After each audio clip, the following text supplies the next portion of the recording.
ಹಾನಗಲ್ ತಾಲೂಕಿನ ಬಿಜೆಪಿ ಕಚೇರಿಯಲ್ಲಿ ಸುದ್ದಿಗೋಷ್ಠಿ. ಲೋಕಸಭಾ ಚುನಾವಣೆಯಲ್ಲಿ ಹಾವೇರಿ ಕ್ಷೇತ್ರದಿಂದ ಮಾಜಿ ಮುಖ್ಯಮಂತ್ರಿಗಳಾದ ಬಸವರಾಜ ಬೊಮ್ಮಾಯಿಯವರು ಸ್ಪರ್ಧಿಸುತ್ತಿದ್ದು, ತಾಲೂಕುಗಳಿಗೆ ಭೇಟಿ ನೀಡಿ ಕಾರ್ಯಕರ್ತರ ಸಭೆ ಮಾಡಲಾಗುವುದು ಎಂದು ಮಾಜಿ ಶಾಸಕರಾದ ಶಿವರಾಜ್ ಸಜ್ಜನರ್ ತಿಳಿಸಿದರು. ಮಾಜಿ ಮುಖ್ಯಮಂತ್ರಿಗಳಾದ ಬಸವರಾಜ ಬೊಮ್ಮಾಯಿಯವರು ನಾಳೆ ರವಿವಾರದಂದು ಹಾನಗಲ್ಲಿನ ಶ್ರೀ ಕುಮಾರೇಶ್ವರ ಮಠದ ಮಂಗಳ ಭವನದಲ್ಲಿ ಸಭೆಯನ್ನು ನಡೆಸಲಾಗುವುದೆಂದು ತಿಳಿಸಿದರು. ಹಾಗೂ ಮಾಜಿ ಸಚಿವರಾದ ಮನೋಹರ್ ತಹಸೀಲ್ದಾರ್ ಅವರು ಮಾತನಾಡಿದರು. ನಂತರ ಮಹೇಶ್ ಕಮಡೋಳಿ ಅವರು ಮಾತನಾಡಿದರು. ಈ ಸಂದರ್ಭದಲ್ಲಿ ಜಿಲ್ಲಾ ಉಪಾಧ್ಯಕ್ಷರಾದ ನಿಂಗಪ್ಪ ಗೊಬ್ಬೇರ್, ಶಿವಲಿಂಗಪ್ಪ ತಲ್ಲೂರ್, ಸಂತೋಷ್ ಟಿಕೋಜಿ, ಸೋಮನಗೌಡ ಪಾಟೀಲ್, ಸೋಮಶೇಖರ್ ಕೊತ್ತಂಬರಿ, ಕಲ್ಯಾಣ್ ಕುಮಾರ್ ಶೆಟ್ಟರ್. ವರದಿ Maltesh B Tumrikop, S1 TV news Kannada, Hangal.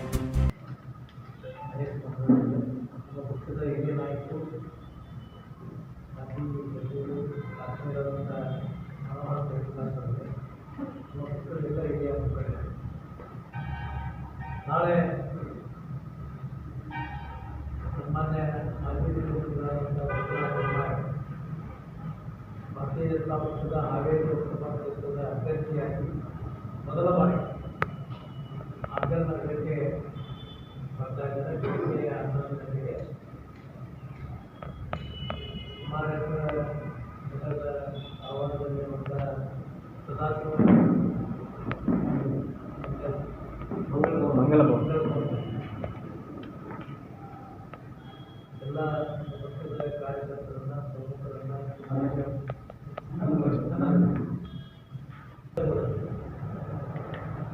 ಆಕರ್ಷಿ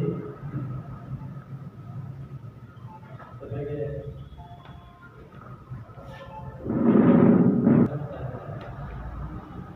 ತಾಲೂಕಿನಾದ್ಯಂತ ಎಲ್ಲ ಮೊದಲ ಬಾರಿಗೆ ಬರ್ತಾ ಇರೋದ್ರಿಂದ ತಾಲೂಕಿನಾದ್ಯಂತ ಎಲ್ಲ ಪಕ್ಷದ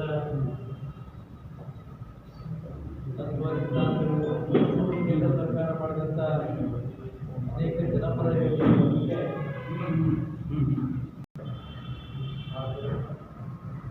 ದಯವಿಟ್ಟು ತಾವು ಕೂಡ ನಾಳೆ ನಡೆಯುವಂಥ